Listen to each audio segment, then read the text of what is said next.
roundtable on unspoken truths of building a successful startup. The first of its series as a part of the HRD Collective powered by TapstartX.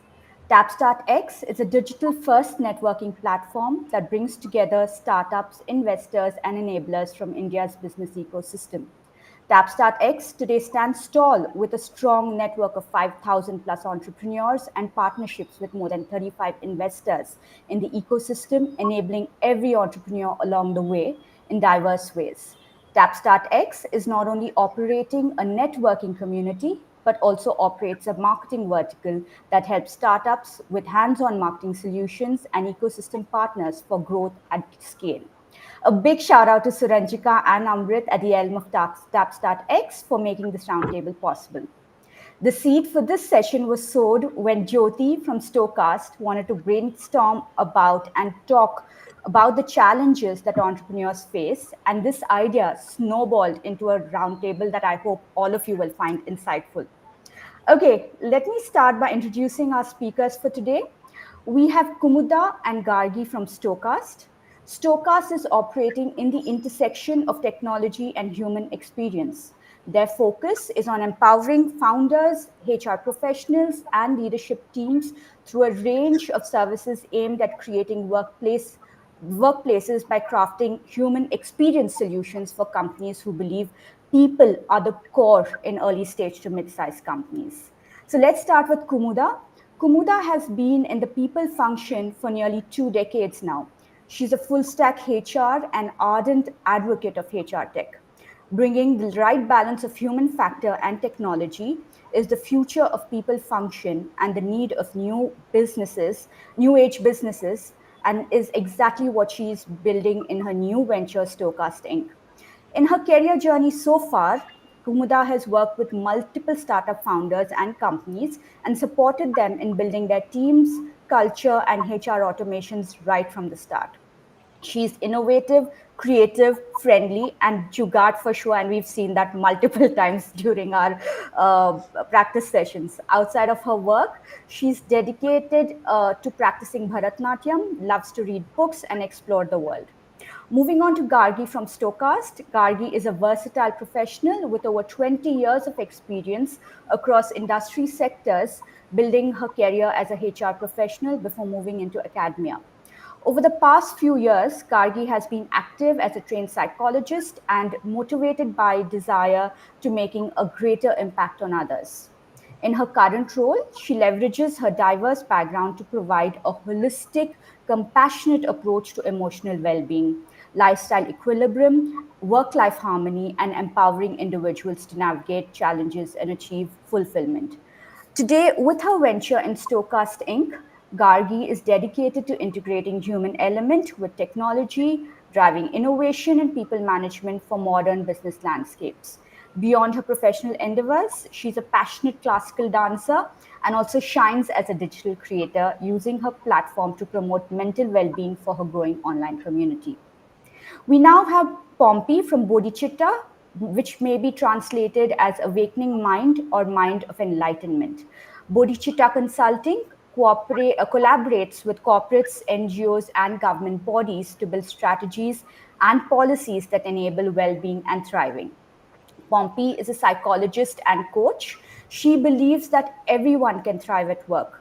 Over the last 14 years, she has worked with 1,000 plus employees, helping them meet deadlines, remain accountable, work with their teams and managers with emotional intelligence and assertive professional communication. Pompi has also worked with managers and founders in over 15 organizations for the last 3 years, supporting founders in building strategies and performance management processes that reduce invisible financial waste and supercharge their organization's effectiveness and efficiency in ensuring customer satisfaction. And finally, there's me. I'm Dipali Pallai, the founder of Quintus Advisors, a Hyderabad-based firm that offers HR strategy, business and leadership coaching, and advisory services. With nearly 2 decades of diverse multi-industry experience, I work as a HR leader and OD strategist with organizations across different phases in their life cycle, partnering with startups and mid-sized enterprises to tailor and reevaluate strategies that directly impact positive growth. I specialize in navigating the complexities of the HR landscape, helping organizations realize hidden potential in strong human resource management systems. My expertise lies in HR strategy and operations, mergers and acquisitions, change management, and fundraising with a focus on DEI and corporate governance. Beyond my HR expertise, I serve on boards as advisors and I'm a certified independent director and a mentor. While I'm trying my best not to kill my plants, I'm a voracious reader, amateur baker, and I love to travel. Oof. All right, great speakers on our panel today. Let me get the introductions out of the way and dive right into the reason we are here today to talk about the unspoken truths of successful startups. So, my first question is for you, Kumuda. When is the ideal time to define structure, policies, processes, and culture for companies? Um, Thanks, Dipali. That's, I think, one of the greatest unspoken truth of organizations, and it is something which ponders every founder that we have seen in the market today. Now, let me begin with taking an example here. Um, See, we have to write a program for adding two numbers. We have to import certain libraries. We have to define some constants variable. How do I display this output? So there is a structure, right? And this is operating in certain way. Now we want to little bit complicate this additions, right? So we add certain probably an array or something, then comes probably a function structure. It gets little complicated. Now is where the system starts thinking, no, I need to design, so I need a technical lead or a technical architect, so that a lot of factors, variables, constants are perfectly handled. Similarly, organization works. The dynamics of organization when you are just 5 people or 10 people is totally different when it becomes 10 plus people, when it becomes 20 plus people, and 40 plus. So it's completely a different organization. I have heard many people that the founding members, when it becomes 40 plus, oh, I can't recognize this organization, it's the same. So what I mean to say is the dynamics differ. Now, can the same system work? No. So the systems are adapting. Now, if there is no system, what is adapting? So that's where my question comes, and it's also about bringing operations efficiency as early as possible, which definitely doubles your probability of success. See, it's not about boring HR process and systems that I want to talk about here, but a business thing, right? Now, I would like to take an example, which one of the organizations I work with. So, this was a particularly a services company. They were developing, software products for others. Now, the structure was just about, a pod structure: team lead, product owner, developers who are delivering. Different customers had different pods. Now, the same organization transitioned to being a product company, the entire structure has to be different, right? I mean, this is where I love this Conway's law of business, where he clearly tells, look, your internal structure determines the communication and collaboration of your teams, and that's exactly what is visible or what is the output to your end users, right? So it has a greater impact beyond just boring policies and things like that. And I always wonder, we as founders go to CA right from the start. Oh, how should I plan this, how should I do that? But people is something which we all think we can do it. It's, believe me, it's a different and a unique skill. It has its own frameworks, methodologies. So instead of reinventing, if entrepreneurs start adapting the HR experts too early in their journey, their probability of success, I'm sure, is going to 2x 3x, something which we call it as baad mein dekha jayega factors today. But believe me, those are the factors that contributes to your top line. So let's focus on what needs to be focused. So having said that, yes, process, system, organizations, it's it just pivots you. Thank you for that, Kumuda. And I absolutely love the analogy that you started out with. Whether it is a product or an organization, there are constantly complexities that are coming in and it is evolving. And you're Just absolutely, yeah, sorry, just to add it, sure, like sure. organization after all is the first product the founders are deriving, right? So why not focus on that? Absolutely, and such a mind-blowing concept. Of course, uh, entrepreneurs should look at their organization as their first product, because the entire ecosystem also is working towards building that organization and whatever business or service they are providing. Absolutely love that. That's going into my books, Kumuda. Coming back to what you were saying, it's absolutely true that the organization and the culture is constantly evolving with every person that is added to the organization, and we need to be cognizant of that fact. The same thing that happened 2 years ago may not be relevant today because of the kind of people that are coming in. Absolutely right. And I also love that bit about, if you're going for financial advice to a CA, why not get human resource experts in, because at the core of your organization are human beings. So lovely for the thank you for those thoughts, Kumuda. Gargi, I'm going to move on to you. My question to you is, what does wellness mean to founders, especially in the midst of a hustle and bustle culture? What challenges have you observed that hinder their well-being?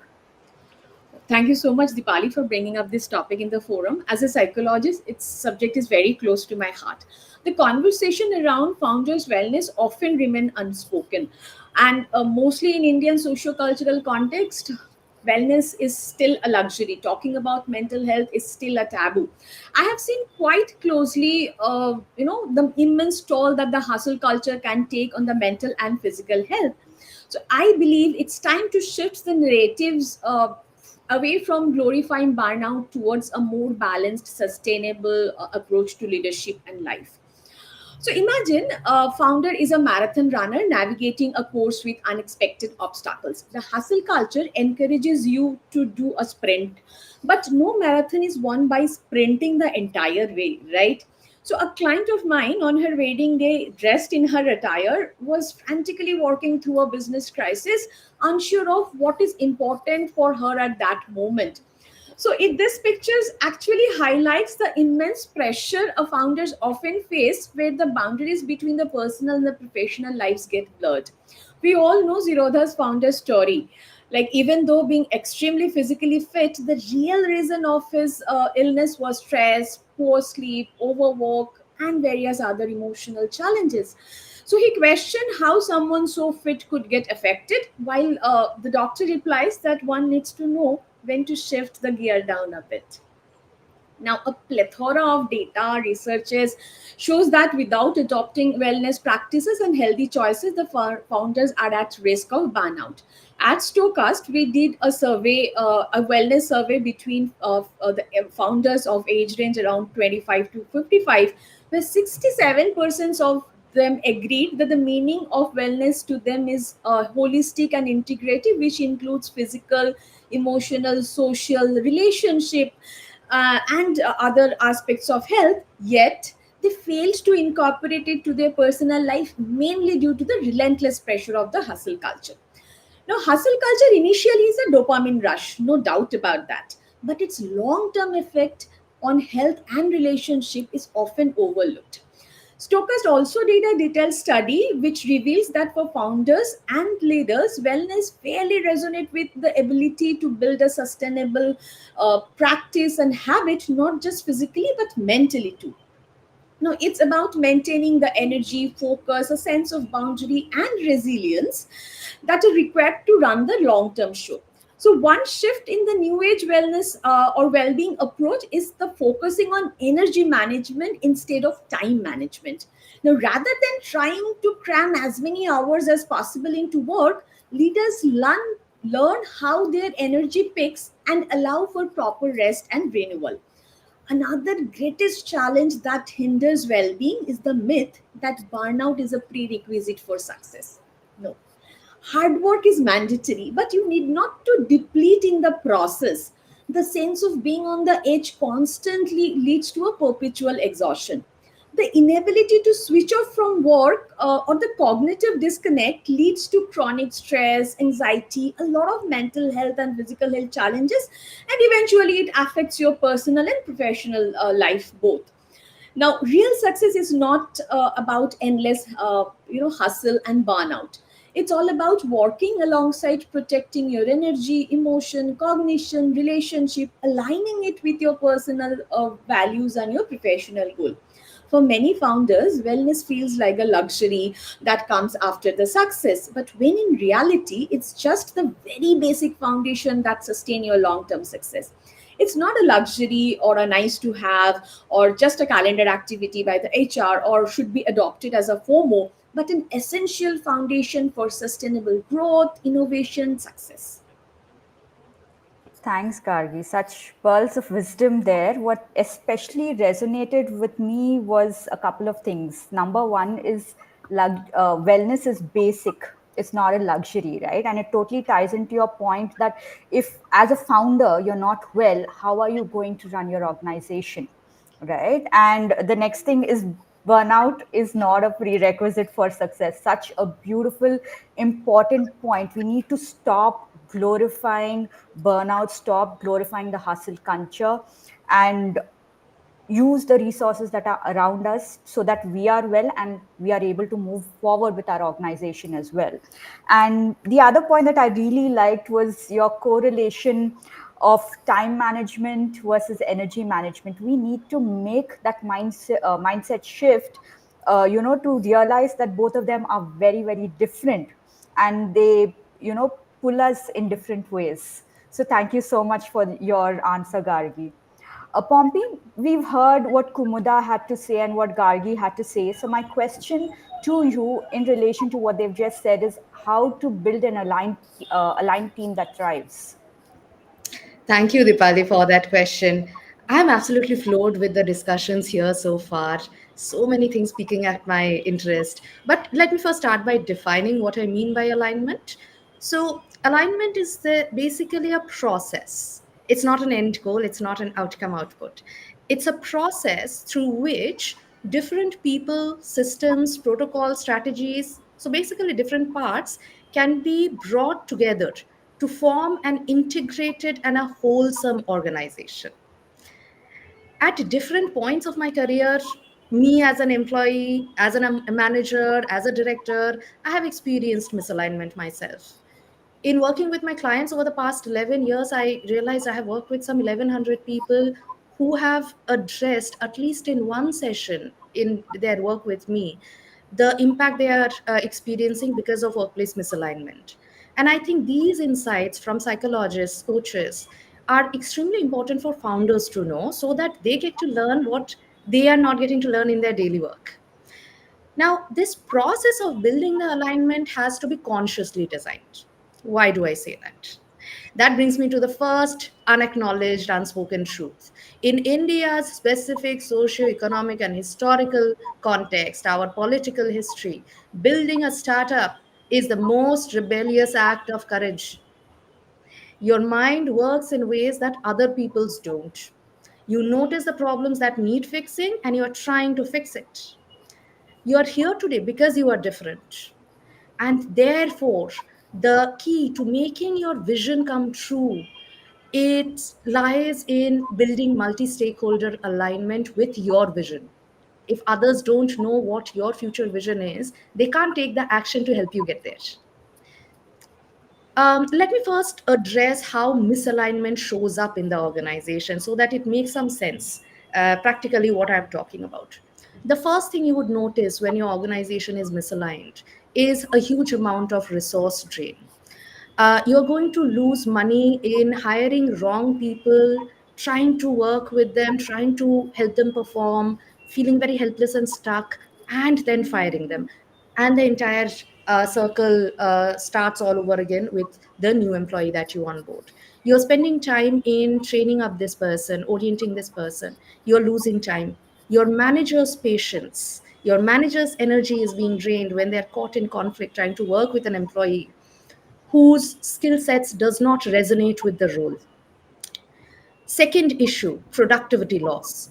When your team members, different verticals, aren't talking well to each other, when the communication is suffering, you're losing time and people are losing their energy in conflict instead of focusing on their deliverable and the purpose of their role. They are caught up with the actions and activities. This person didn't give me that file, that person didn't email, and now as a founder you are getting drawn into every meeting trying to put out fires and handle conflicts for others. High turnover, already we are talking about hiring and firing circle, but this also puts a lot of strain on your organizational strategy and management. There's going to be disengagement to a large degree. Your organization is going to miss opportunities and you're going to feel frustrated at not being able to upscale and innovate more as a founder. Gargi has already talked about the founder burnout, so I'm not going in depth into that, but that's another biggest challenge that shows up when your team is not aligned, there is delegation not happening, and you feel like you are pulling the organization alone. I'm going to pause there, Dipali, and yes, let's talk more. Thanks, Pompey.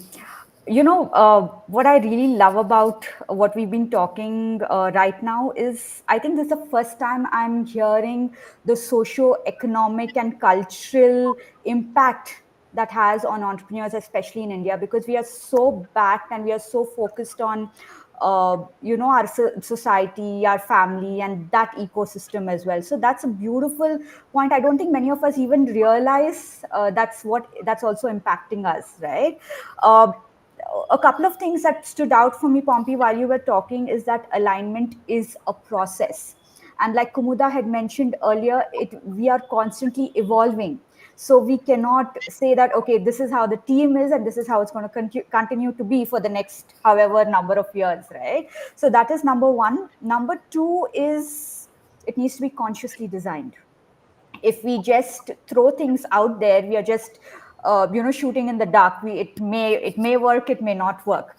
And I love your line of building a startup is a rebellious act of courage. Such a beautiful, brilliant line. And I think all the entrepreneurs in here on watching us will definitely agree, because they have taken the path less traveled, right? And they're learning from that as they go. And the next points that came out stood out to me was the different types of drains. That is your resource drain, your productivity drain, all. And this drain really makes us go in that hamster wheel, continuously going round and round and round and making the same mistakes that we've been doing if we don't stop and kind of realign ourselves, right? All right. Thank you so much, Pompey. I'm going to move on to Kumuda for the next question. Kumuda, are founders superheroes? Do they know it all? And how should this be handled at various stages of the growth journey? Okay, so after hearing Pompey, the points she made, and the conclusions, yes, the founders are superheroes, no doubt, the most unspoken truth, right? And all of us feel that. Now, let me unreveal the other unspoken truths as well. Now, we all know Superman, we all know, the Iron Man, Hulk, they're all super energetic, super powerful guys. But yet, they had to form a team of Avengers, which was more powerful, right? So that's the crux. Now, I often look at our lords, Brahma, Vishnu, Maheshwara, the super guys we know, right? But they also know what they can do. Someone is creating, someone is managing, and somebody is destructing. So it's clearly, they're a team, but they know what they're doing. Now, the same analogy we as humans have to look up to is in my, yes, we are founders, we are superheroes, but yet we should know what we are strong at, what we should be doing, where should I call out for help. So now in the modern organization, in the new business of the found, I know, are implement with the skills, are building a founder staff to complement with them skills. This core team founders normally consists of different experts who are guiding them, being involved in the strategic decisions of the company. So this helps a lot in making the company as a superhero than founders being a superhero here. Now, let's come to, I'll just want to take up an example here. So one of the one of the founders that I was working, he was a great product visionary. Now, there are certain skills with respect to the communication skills and the research and everything. He definitely needed help. It's not that he couldn't have done it, but it's about the North Star, what we are chasing. It's about what's the focus that will drive the organization towards, right? So that's the point that I would like to make. Uh, we are good at certain things. Same way, we should know what we are not, where to call help, where should I go network, call out for help, form your team, delegate, right? So build those ecosystem that helps the organization makes superhero. So that's where, I would like to, say yes, cheers to all superheroes here. Thank you for that, Kumuda. You're absolutely right. We are all as founders superheroes, but we need our team of Avengers to to take that step forward. And I always say that it takes a village, and we need that support system, and we cannot work in isolation, right? We need, and a beautiful point that you brought up, Kumuda, was needing that core team, irrespective of where you are in that journey.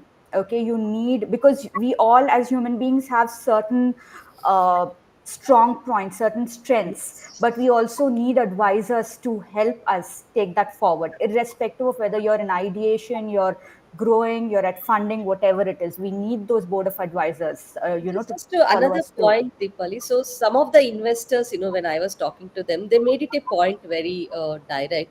So they said, look, founders are great, the idea is great, but if we don't see the team behind them which can execute this idea, a lot of times we back out. Absolutely, absolutely right. Because while the founder has a vision, they are working relentlessly day and night to get that vision, a success. It is the team also behind them that is equally important, right? So it is not just the face, but the back as well, the back end as well, that is equally important. Thank you so much for that, Kumuda. Gargi, I'm going to flip it a little bit. Kumuda was talking about,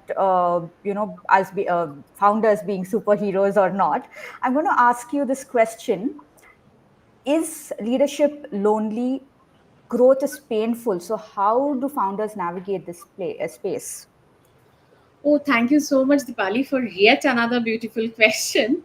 As founders, we often hear the statements like, growth is painful, the journey is lonely, you'll have to go alone out there. And I'm sure both this statement resonate deeply with many of us present here today. The fear, the self doubt, the imposter syndrome can come up big in times of crisis. And it's all the more difficult for the solo founders, right? I could see the smile with Dipali and Pompi. I know how does it resonate with you. So no sharing responsibility, no colleagues, no support in decision making, constantly second guessing yourself. No one to fall back upon. The overarching feeling of loneliness is extremely challenging at times. Now, regardless of the causes, loneliness is undeniably is a significant cause to the leadership. Research has shown that how it is directly related and how it impacts the leader's performance, physical health, mental well-being, relationships, and all. Now, we will be able to understand why it feels so challenging if we just see the science behind it. Okay.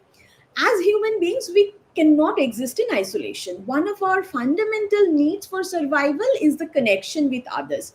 We rely on group support for our physical and psychological well being. Now, when a founder experiences a sense of isolation during a high stake operational activities, it can trigger a survival response. Now, this is because this isolation is perceived as a threat, signaling to the brain that something is off balance. Additionally, our brains are designed to avoid excessive unpredictability. So, whenever it faces new challenges, uncertainties, unpredictabilities, unfamiliarity from various aspects, it decodes those unfamiliarity as a threat, which triggers your anxiety, discomfort, and all other challenging emotions.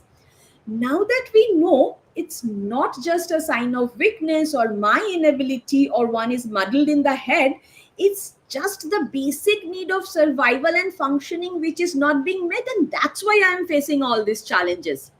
Now, the next question is, how can we navigate through this discomfort? Just take a moment, reflect.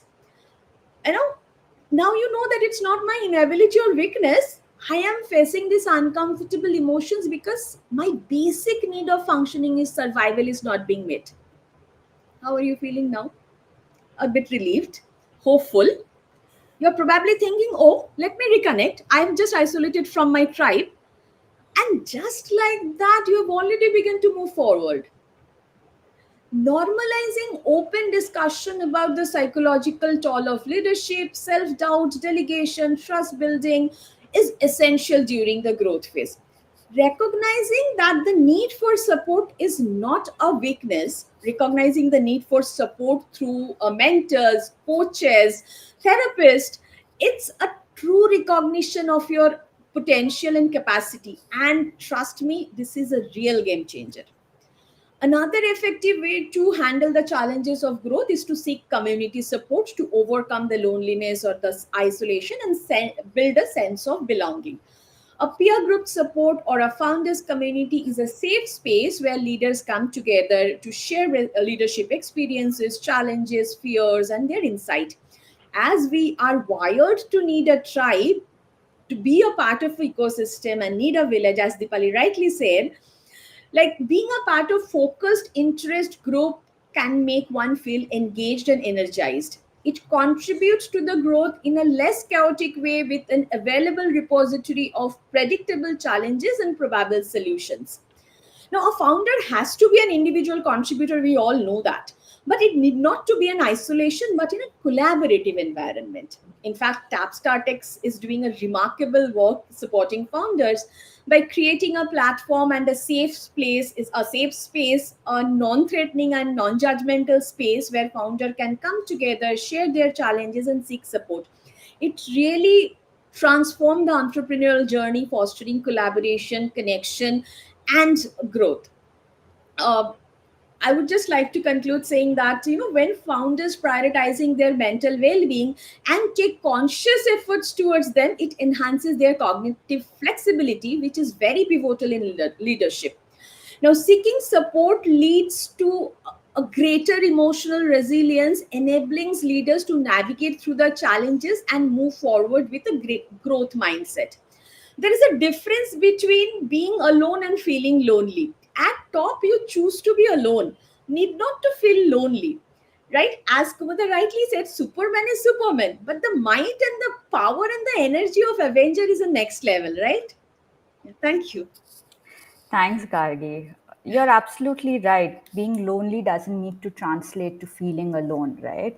And as founders, I think everyone who's watching us, all of us right here, we know how lonely it is. Many times our family may not understand what we are going through. Our closest friends may not resonate with what we are talking about, right? And sometimes it does feel, you do feel lonely, that I don't really have someone to talk to. I don't have someone to kind of be a sounding board be a sounding board for me. And that is so very important. And the common theme that has been coming out since all of us have been speaking is that need for an ecosystem, that need for support.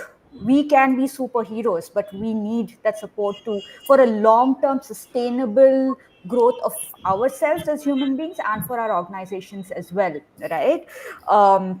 One thing that really stood out for me, in addition to the being alone and not lonely bit, was the entire bit about not wanting to, that there's no need to exist in isolation, right? It's as simple as that. And be open about it. I see Suranjika saying normalizing is important, right? And it is important. And Indians, we don't really ask, whether irrespective of gender. So it's okay to ask. Let's normalize that. It's okay to seek help. Let's normalize that. So thank you so much for that, Gargi.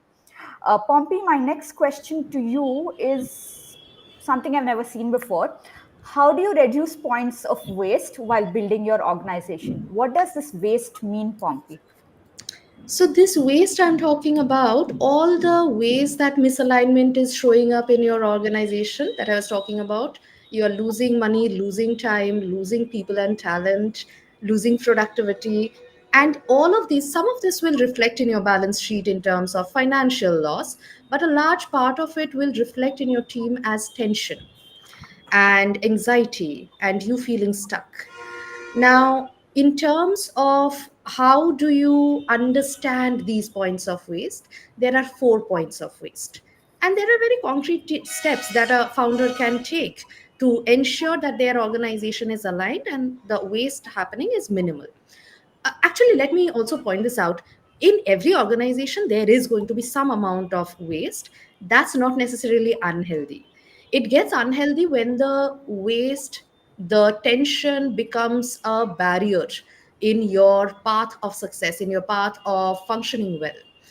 What I usually love saying, when you have an aligned organization, your team can convert every barrier into an opportunity for growth. And as Gargi was saying, right, with an aligned team, your entire team can become Avengers. Now, I have been talking about the hidden cost of misalignment. Let me elaborate on the 4 points of alignment every founder has to create.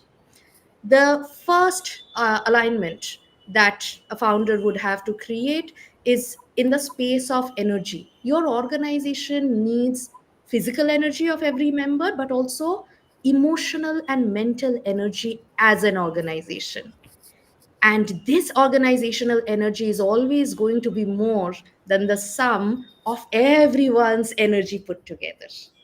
In psychology, we call it the Gestalt school of thought. Now, how do we build this alignment of energy? By looking at what each member of a team is bringing in terms of their skills, trainings, personality, emotional intelligence, and their own purpose in life. All of that needs to resonate with the role they are being put in. Somebody who does not see themselves growing in a role, you know this person will only stay for a certain amount of time. So I have to prepare accordingly. It also makes you want to think that, do I really want somebody who is going to be here in the short term, or do I want somebody long term? Higher resonance between the person and the role is always going to make your team more energetic. This is where you can work with therapists, leadership coaches, ADHD coaches, time management and energy management coaches. The next alignment that you will build is the space of capability, not individual capability, but role readiness capability. What do I mean? So you have recruited some people, you now have a few verticals in your organization. These verticals need to talk to each other. But every day morning, you check in and you see there are messages. Okay, there is this non responsiveness, that process is stuck. This person, I have texted them thrice. Please, can you do something? Misalignment has happened. Why is it happening? That's the first question any coach would ask and try to find out. Why is it that the different roles aren't talking to each other well? Typically, this is where perhaps professional communication, also, looking at where does my role really end? The report goes out of my desk. Is that the end of my role? Is that the end of my work? No. And this is the point of change that a manager often builds. The number of times I have had to tell somebody who was reporting to me that, okay, the report has gone, the draft is in my inbox, but it's on you. It's your accountability to follow up with me because this is your work. I'm here to support. The third space of alignment is the alignment in values. The value that you hold for your future vision and every employee holds for their own future vision. So, not everyone will have the same value set, but there is going to be an overlap of values. As a founder, you are trying to increase that overlap as much as possible by internal storytelling, internal brand building, things like that. And last, and perhaps the most important, is the alignment in strategy. This is built when you look at your organization's purpose and what the context needs from your organization. And this is what results into customer delight. This is where you look at strategy of how will I build all of this alignment together. I'll just end with a small example. I think the perfect example for me right now of alignment is the four of us here together. I love the alignment in the points we are bringing in and the strategic outline we had thought of at the beginning. Yes, Diwali, I'm going to pause there.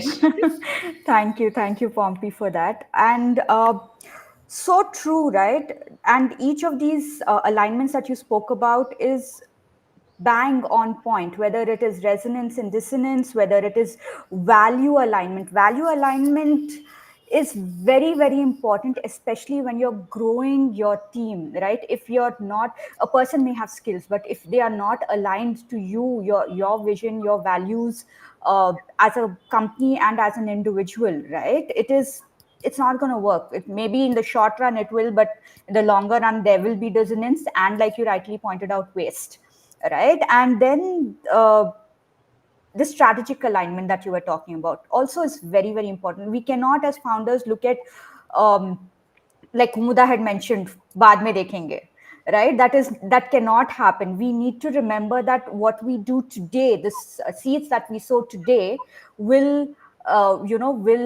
take us to the future. Like, I think yesterday I was watching, seeing a reel or something like that, that said, just because I planted a sapling today, it's not going to grow tomorrow. You can't pull out the sapling just because the tree is not up tomorrow, right? So Rome wasn't built in a day. Again, just kind of with the going with the analogies that we love so much. And one very important point that you brought about, Pompey, is the internal communication strategy. It is, I don't think people do it enough.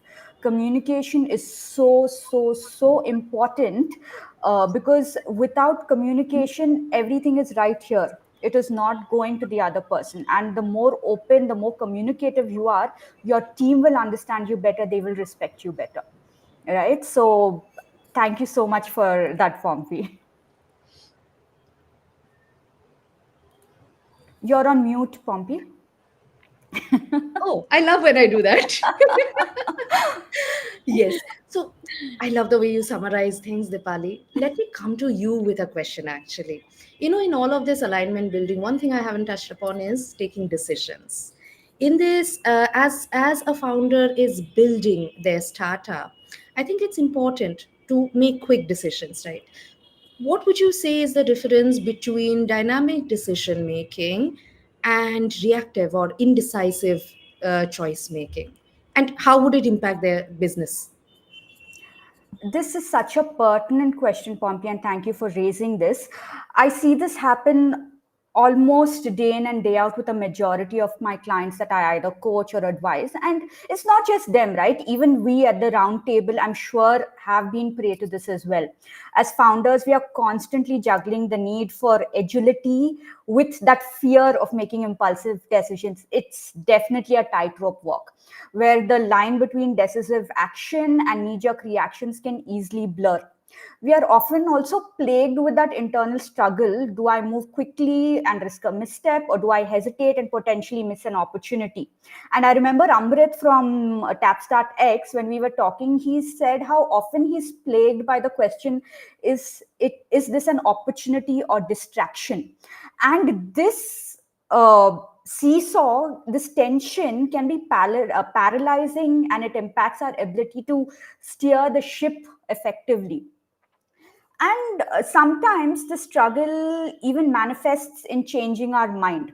We might make a decision one day only to second guess ourselves the very next. And I've done it myself quite a bit in the beginning, especially. So we need to take a step back and ask ourselves, what's behind this? Why am I changing this decision I just made, right? Is it new information that has come to light? Is it a shift in market conditions, or is it a nagging gut feeling that something is quite not right? And a lot of us go with our gut, don't we? But the truth is, we don't have to choose between speed and deliberation, or between sticking to our guns and adapting to a new circumstance. It need not be this tug of war.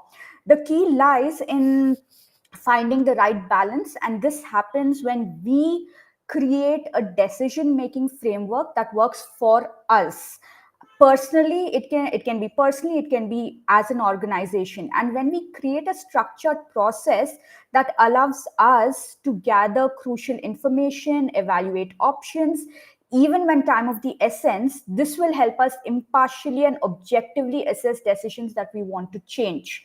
Second is having sounding boards and advisors. I think we've all spoken about this, who can make us pause, say stop, and ask pertinent questions. Otherwise, we are constantly second guessing ourselves. We are on that hamster wheel, wanting to do the next best thing that is happening.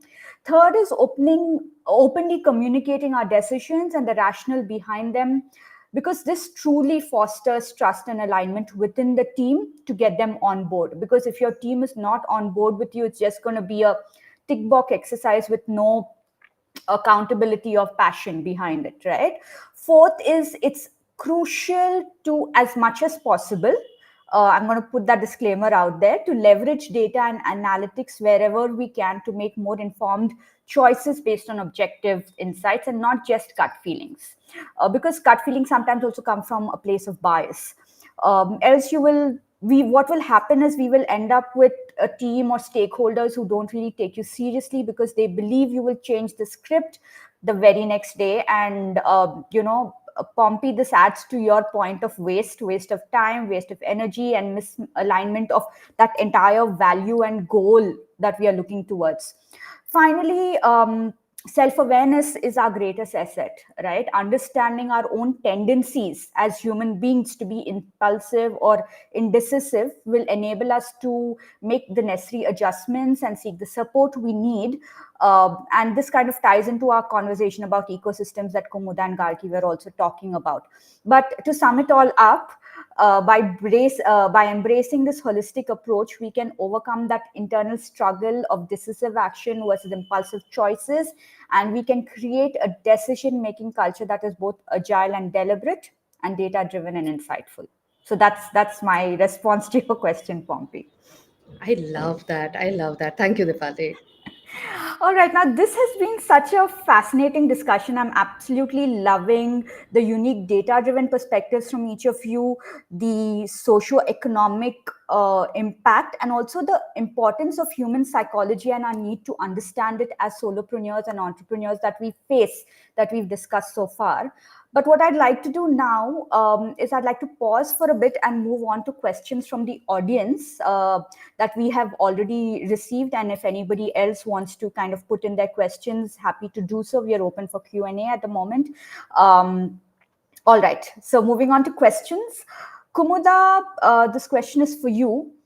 How do we create an accountability of culture practices setting in an organization? That's everybody's dream, I think, having a very high ownership team. Now, ownership and accountability also differ in its own way. That's what I would like to say. Now, accountability can be built in the system, can be measured, whereas ownership is a personal trait. Now, somewhere, the ownership, actually high ownership people are highly accountable as well. This is what, while building teams, while working with teams, so far in our journeys we have found out, not necessarily really of any theories or laws here, right? Now, so coming back to building accountability, I think recognizing what to measure, a good performance management system is must. I mean, that will actually drive self-driven accountability in the culture, right?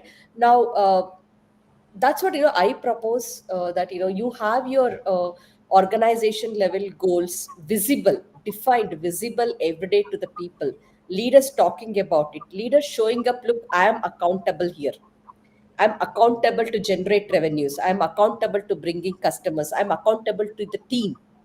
Similarly, in various roles, the culture spreads. Look, in my own role, I'm accountable. So, accountability, yes, as a system, we can bring it through PMS. But again, the leaders have to show up their accountability, which actually drives, in real show. I would also, invite Pompey here to add some more, points here. Thanks, Kumuda. I love what you mean by what you are talking about, PMS. And yes, that becomes so important. I have seen with a lot of my coaching clients. Two things that I have done in the past with some of my founders I have worked with at the strategy level, two things that worked. One, accountability is about talking about why one needs to be accountable, what one must be accountable for, and to whom. So putting that in the job description or whatever framework you're using. So the person needs to know, what am I accountable for? Acha. The second thing I find very useful is, because of lack of accountability, the entire organization is going to face some pain points. So I conduct psychometric assessments with the entire organization that shows them how the accountability or lack of it is impacting you in your own role, and what's within your control that you can change. Once people understand that, oh, so this is the problem I am having and this is what I can do, accountability comes up apne aap. Yeah. Now, And, because we are motivated to avoid pain. and a lot of times, especially in startups, right? So our roles go beyond what is defined in the JD. Go ahead, take up, you are now in a startup, you can be a founder, you have that freedom here, right? Which you will not get it in corporates, right? So go beyond the JD, be accountable for yourself rather than even the system defining, all the external factors, the internal factor, right? Being accountable for my deliverables, and it's beautiful to see its impact, when you're accountable and you deliver, right? So it is Mm, my personal experience too. It's beautiful, you would love that journey. So uh, mm. leaders driving that accountability makes a lot of difference. Yeah. Absolutely, absolutely. And a point that just came to me while both of you all were talking was also hiring the right person is Yes. very, very important. Very. And that one bit of it, like you spoke, Pompey, is, the psychometric testing part of it, but also including behavioral questions during interviews. Uh, Yes. also gives a lot of what do you say, insight into the person that you're kind of getting in. We should not, yes, again, there with hiring there is that pressure of, should I do it right now, I need someone today. So when we do that in a hurry also, there is sometimes Yeah. that misalignment in terms of the kind of people that we get in, and that's also where that lack of accountability stems from. Mm. um, all right, great, thank you for that. I'm moving on to the next question. Kumuda, again coming back to you. Okay. This question is how to handle work pressure when many things are unclear about the product we are working on. That's the beauty of startups. Right? So first thing is embracing that, not having any clarity, that ambiguity in the system. Yeah. That's what people who get hired in the startups is the quality, the behavioral trait that we should see while hiring. Are they comfortable with ambiguities? How are they handling ambiguities? How have they performed in the past? What are the kind of ambiguities that they have handled? For example, in one of the organizations, while I was hiring product manager, I mean, the founder said, look, I only give very random statements, but the product manager has to go out in the market, prove me that it's workable, right? Convert that ambiguity into some actionable insights. So yes, embracing ambiguity is a must in organizations, especially in startups. A lot of things keeps changing, a lot of decisions keeps changing, the technologies keep changing, the systems keep changing. There is ambiguity in the system for sure, but that's very natural, and it is a beautiful journey when you solve them. Yeah. Absolutely. Just to add Anything? in a Ga- point. Yeah. Sorry. yeah, sorry, I want, if Gargi So could I just wanted to add on. invite Gargi or you to add on the psychology aspect more. Yeah, the psychological Yes. aspect Yeah. of it. I was just not holding myself. Yes, right. I could see Gargi want to say something here. Yeah. Sorry to interrupt you, Pompey. It's okay. Stop So, Gargi's expression. very rightly said, Kumuda, it is all about how am I managing it. Now, the question is, I mean, when you said that, yes, I'm facing a pressure. Now, this basically actually says that already you are tuned in into the awareness that something is off balance in my system and I need to fix it. Otherwise, going forward, I will have this problem. Now today it could be related to your work, tomorrow it could be related to something. It once, if you don't attain it right now, it would be overarching tomorrow. So the right approach to is that, yes, I am feeling this pressure, can I be communicative, can I seek help which is available in the support? If not, can I come with my requirement and see that what I can get, and can I come to a amiable solution with my tribe here. So it is actually very important to understand that, yes, this is, I am feeling, this is also a part of self awareness, what we have all talked about. And again, bringing up Pompey's point of alignment, it's the starting point. So I see something is off balance, can I move towards a alignment? Because we all want to go to that sense where we reach somewhere, some equilibrium. So I think it's a very the awareness is important, and walk towards it. Like, maybe this is just a surface level thing, that okay, I'm feeling this, it is related to this, so how can I go back to the first principle and solve from the root, so that Yes. tomorrow this symptom doesn't become a recurring issue. First principles approach is a beautiful way of dealing with ambiguity. Absolutely, Absolutely, absolutely. absolutely. Uh, Gargi, yes, sir. Sorry to interrupt you. Please do go ahead and add. Yes. So one more thought. I love the way you framed it, Gargi. That one has to one is already on a certain path when one acknowledges that yes, there is pressure, and then the next step usually is to do a bit of prioritization. And my go-to framework for this is the Eisenhower matrix. We look at what's urgent, how urgent, what's the time pressure, and what's the importance of the different tasks on my plate. Now, at certain levels, this framework works wonderfully, especially if you're looking at tasks and actions. But in terms of unclarities with regard to future direction, this is where your sense of purposiveness kicks in. Where do I want to land up? There are multiple paths in front of me. Which one takes me to my destination? That's first one. And the second one, I will urge everyone to remember, it's okay that something is important, something is pulling your interest and attention. It's okay to say no. It's okay to say, you know what, I'm going to get to this later. Because when you are saying no to something, you're saying yes to something else.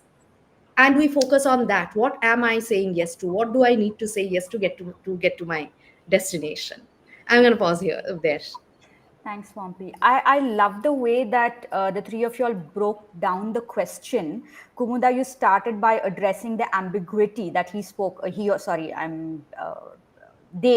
about, from an unclear product perspective. So ambiguity is always going to be there.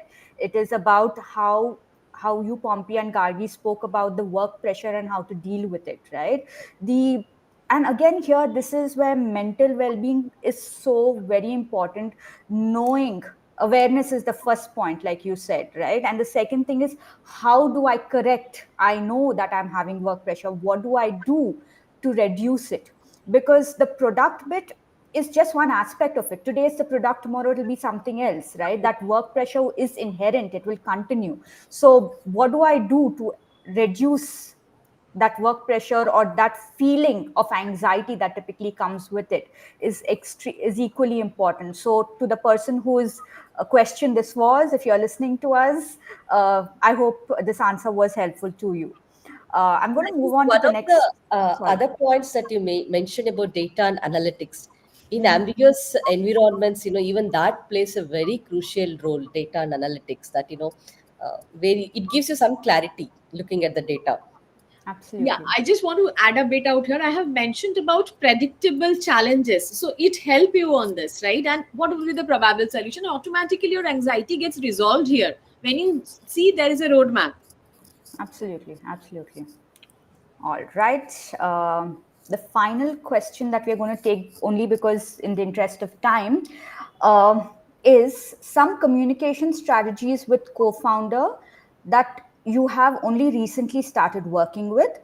Also, there are few things which seem important to me and they don't seem important to them. How to resolve this, or how to get the right message across. how to communicate with people who take things personally, like your co-founder or an employee. Wow, I can feel the the frustration and the confusion that this person who sent this this question into us, and I'm sorry that you're going through this, but I want to start off with a few points here. Communication is key, right? There are two things to it. Number one is, are you effectively telling your employee or your co-founder why you want to do a certain thing? Do they understand the core of why you want to do it, right? Because many times people would be, when they are able to see your point of view, they can make a mind shift change, right? The second thing is, you need to talk to them from a stakeholder perspective, what's in it for them. And when you do that, you are talking their language. They are far more open and receptive to understanding where you are coming from. So both the points are inherently tied in, but communication, the what you're saying, to who you're saying, and how you say it matters, right? For example, if your co-founder is more finance driven, right, talk to them in numbers, talk to them with data points, because they are more likely to listen to you. If it is someone who's more client focused, talk about the impact that it's going to make, when you why what you're saying, the kind of impact that it's going to make for that end user. And this is where communication and the way that you speak with each stakeholder kind of comes through. What's in it for them is very, very important when you're communicating. And same thing goes for the employee as well. They need to see the big picture. Where are they just a cog in the wheel? What is the impact that they are making, right? And this I hope will help you with your communication in the future. Kumuda, would you like to add anything? Pompi or Gargi, any one of you? I Just would. few things. Go on, Yeah, Kumuda. like, while I was working with co-founders very closely, right? So I had great respects for them because I knew the challenges they were handling. Now, abruptly, I message them something on the Mattermost or Slack, I don't get a reply. Now, it's not that, it is not important to them, but at that point of time, we also have to understand they are dealing with probably another crisis. This is Absolutely. especially magnanimous in remote work because you don't get to see them. You don't even know if they don't reply on the message. Have they seen my message? Or what should I do? Should I call them? What? A lot of things going on in your mind, creating stress. So cool down, right? The person, if it is too crisis, it's on our job to call them immediately and tell the impact it's going to create for the organization. I'm sure they will, or there's going to be a solution around it, right?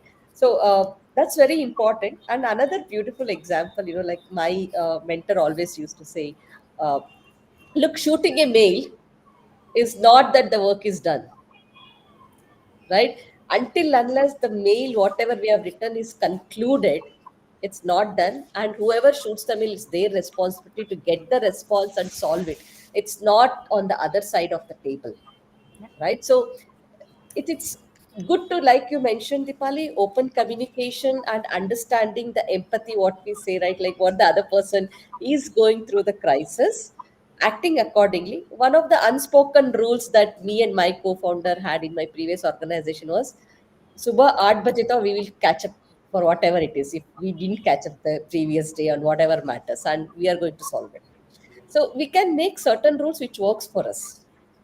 That's it. Yeah. Absolutely, absolutely. And Kumuda, when you were talking, you were bang on, because many times our response to the way somebody else is talking is more often our own perception or where we are at that point of time. We may be upset, we may be angry, and if that person may be busy and says just a no, we are projecting, and we are thinking that, oh my god, is this person angry with me, right? So like you rightly said, we need to also remember that the other person may not be in the same frame of mind that we are to tackle that conversation today or right now.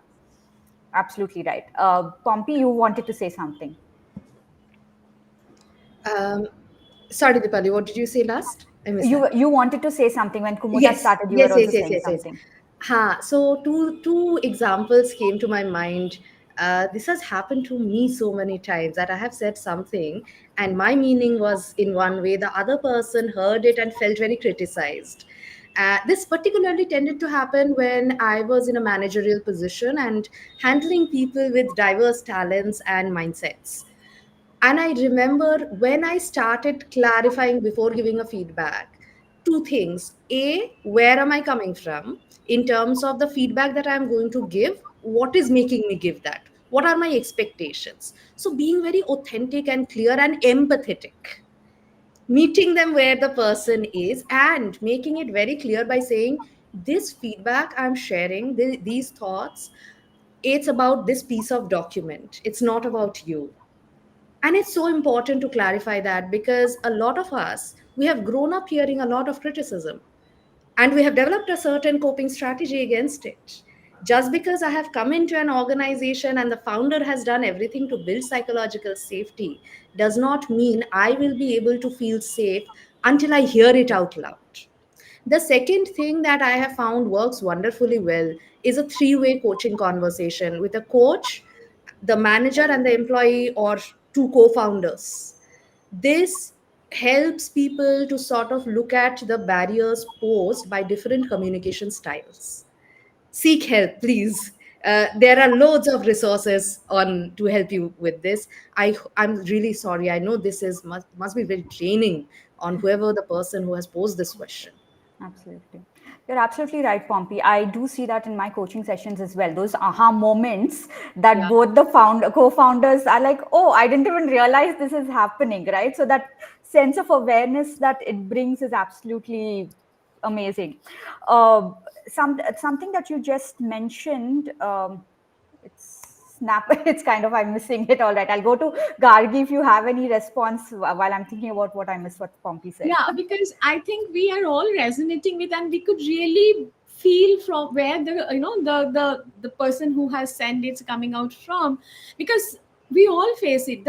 As Dipali, you have rightly said, nothing can beat an open, honest, genuine, and direct communication.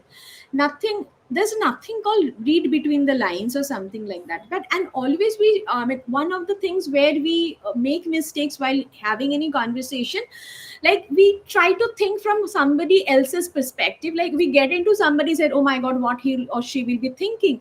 So that's a debacle. Start from I statement. I feel bad, I feel hurt, I feel anxious, and there's nothing harm in being vulnerable in the safe community, safe space. And that's how communication happens. Like also it's very important to understand your own personal communication style and whom you are communicating, what's their style. You could be passive to aggressive, to try to be into the continuum of assertive. Assertive doesn't mean I can say anything. Assertive means I'm protecting myself, I'm respecting myself, I'm also respectful to the others. That's how it builds an empathetic relationship, what we all are trying to say. And it creates a safe space where I'm not threatened, where I'm not threatened to be myself. I'm aligning myself, right? I'm not having the pressures, all psychological tension. Oh my God, what will happen? That's it. That's how we build the harmony around us. Absolutely. And, many times that as founders, we may find all this fluff. We may say that, oh, I'm too busy. I have so much on my plate. This is not something I want to deal with today. But our mind is what kind of gets the entire world moving, right? And it's important for us to be healthy mentally. And I didn't realize when we started having this conversation that this is where it's going to take us, to be very, very honest. All right. So what I'm going to do right now is let's wrap up because we've already overshot our time. So I just want to give a couple of points, the highlights that of what we spoke about that really resonated with me, and I hope resonated with the audience as well. Number one, build your ecosystem. Have that ecosystem. Have your advisors, whoever it is, have those sounding boards so that you are not alone. Right. Number two is, remember, misalignment leads to waste. So the quicker, the faster and more agile your alignment is, constantly evolving, your amount of waste, whether it is energy, whether it is humans, whether it is your mind share, will reduce considerably, right? And like I said, mental wellness, be mentally strong, and be mentally conscious about, we need to actually be conscious about what we are doing, what we are going to do next, because if we don't, then that is going to impact us, may not be today but tomorrow. And like, I want to really leave with two beautiful points that between the three of us, that between the three of y'all, that y'all said is: number one, we are all superheroes, right? We just need the Avengers. And number two, Pompey, your point about you know, rebellious acts of courage, right? So we are all amazing, everyone in the audience, all of us sitting here. So let's just be more centered and more aligned, and all the best to everyone. And thank you so much, Kumuda, Gargi, and Pompey, for being here. Thank you so much, Dipali, and thanks a lot for Thank you so much. TapstartX giving us this forum. It's really awesome, and looking forward to Yes. many more like this. Enjoyed it, in Yes. summary. I hope the viewers too enjoyed it and got some insights. Absolutely. Thank you. Thank Thank you, you. everyone. Bye bye. Much bye. Bye.